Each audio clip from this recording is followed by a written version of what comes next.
সাল্লাল্লাহু আলাইহি ওয়াসাল্লাম বলেন, মান সাল্লামা, এই কে কথা বলবেন না, মান সাল্লা আলাইয়া ওয়াহিদান সাল্লাল্লাহু আলাইহি আশারা, যে ব্যক্তি আমার উপরে একবার দুরূদ পাঠ করে আল্লাহ পাক তার উপরে 10 বার 10টি রহমত নাজিল করে।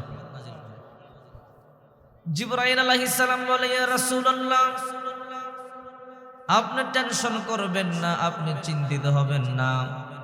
ওগো নবীজি, কাল কিয়ামতের ময়দানে যতগুলো বড় বড় কঠিন জায়গা আছে এর মধ্যে একটা জায়গা হলো ফুলসেরাতের ফুল। 30,000 বছরের লম্বা পুল। এই পুলের মধ্যে অনেকে চলতে গিয়া কাটিয়া কাটিয়া জাহান্নামে পড়ে যাবে, অনেকে কাটিয়া কাটিয়া টুকরা টুকরা হয়ে জাহান্নামের অথৈ গহ্বরে পড়ে যাবে। ওগো নবীজি, আপনি টেনশন করবেন না।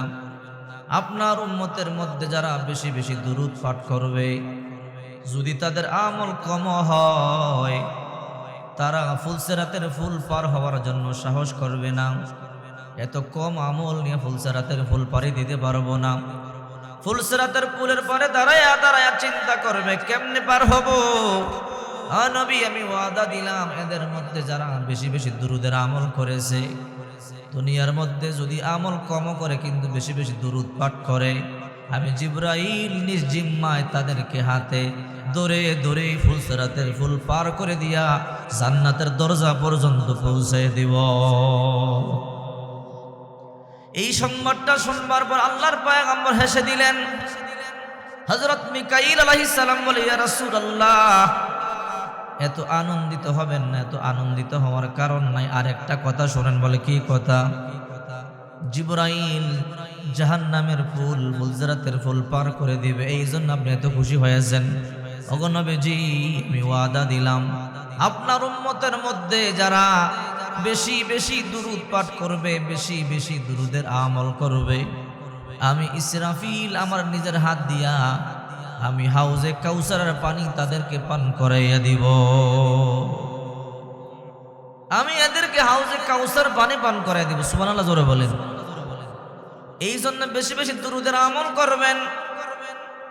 আবু আব্দুল্লাহ মুহাম্মদ ইবনে সুলাইমান জাজুলি রহমাতুল্লাহ আলাইহি একজন জগৎ বিখ্যাত আল্লাহর ওলি। উনি একজন বড় পীর, একজন বড় মাশায়েখ, একজন বড় আল্লাহর ওলি। উনি ভক্তদেরকে নিয়ে, মুরিদদেরকে নিয়ে রওনা করলেন। লম্বা পথ দিয়ে মরুভূমি দিয়ে সফর করতেছেন।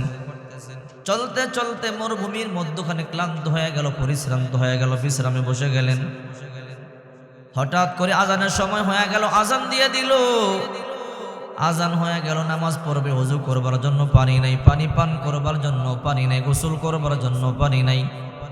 শত শত ভক্ত মুরিদানরা এসে বলো, আল্লাহর বলি, আমরা যে ওযু করব, নামাজ আদায় করব, পানি নাই, পানির ব্যবস্থা করে দেন।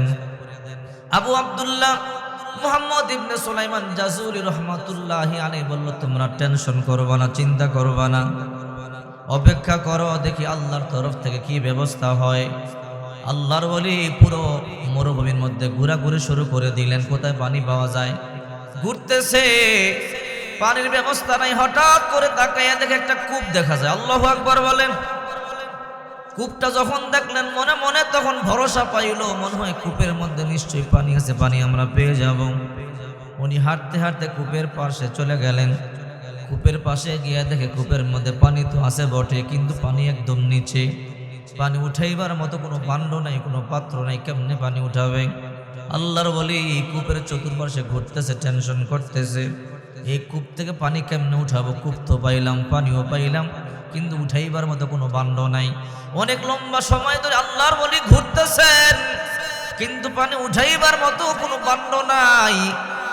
হঠাৎ করে এই দৃশ্যটা দূর থেকে একটা কিশোরী ছোট্ট মেয়ে এই ঘটনা দেখতেছে। একজন আল্লাহর বান্দা কূপের পাশে দিয়ে ঘুরতেছে, পানি উঠাইবার মতো কোনো ব্যবস্থা নাই। মেয়েটা দেখে দৌড়াইয়া চলে এলো, আল্লাহর বান্দা, কে আপনি? কি আপনার নাম? আমি জানি না। ও আল্লাহর বান্দা, এই কূপের পাশে কেন ঘুরতেছেন? কারণটা কি আমারে বলেন, কি লাগবে আমারে বলেন। এইবার আল্লাহর ওলি বলে, ও মা, তুমি ছোট্ট মেয়ে, তোমাকে বললে কি ফায়দা হবে? তোমাকে বললে কোনো ফায়দা হবে না। বলে, আমারে বলেন না। বলেন, না রে মা, তোমারে বললে কোনো কাজ হবে না।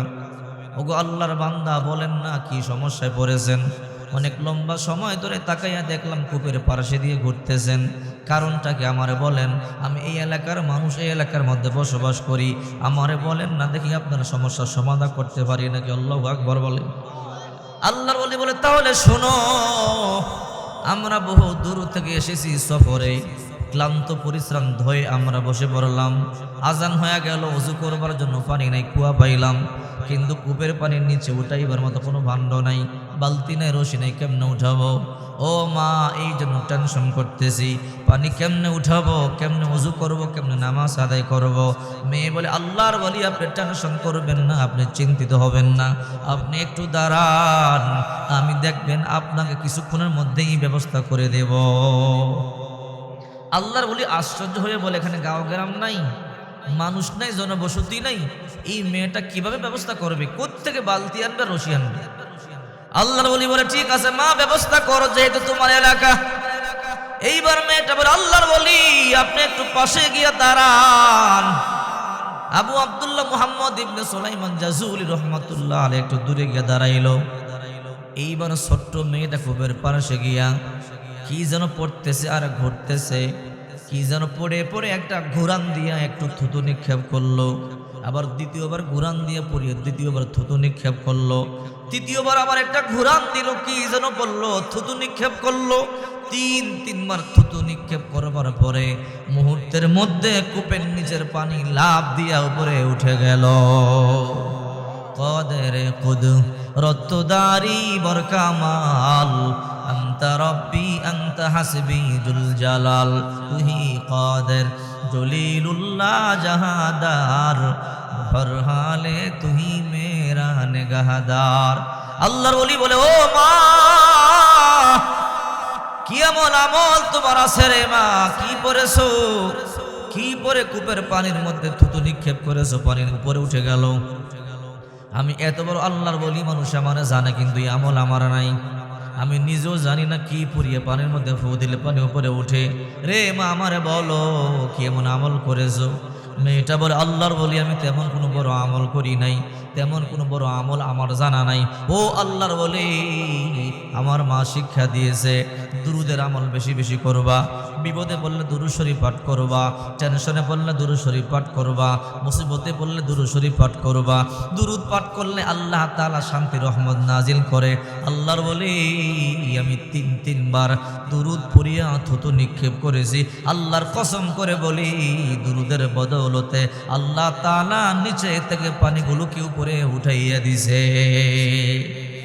দুরুদের এত পাওয়া, দুশ্চিন্তায় পড়বেন দুরুদ শরীফ পাঠ করবেন, টেনশনে আছেন এই দুরুদ শরীফ পাঠ করবেন, মুসিবতের মধ্যে পড়ে গেছেন এই দুরুদ শরীফ পাঠ করবেন, মামলায় আছেন হামলায় আছেন এই দুরুদ শরীফ বেশি বেশি পাঠ করবেন, আপনার পেটে ক্ষুধা দুরুদ শরীফ পাঠ করবেন, বেশি অসুস্থ দুরুদ শরীফ পাঠ করবেন, রিজিক লাগবে, টাকা লাগবে, পয়সা লাগবে, দুরুদ শরীফ পাঠ করে আল্লাহর কাছে চাবেন।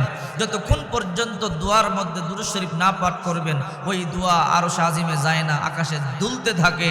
যখনই দুরুদ পাঠ করা হয় ওই দোয়া সাত আসমান ভেদ করে সিদরাতুল মুনতাহা ভেদ করে সোজা আরশ আজিমের মধ্যে চলে যায়। আল্লাহু আকবার বলেন।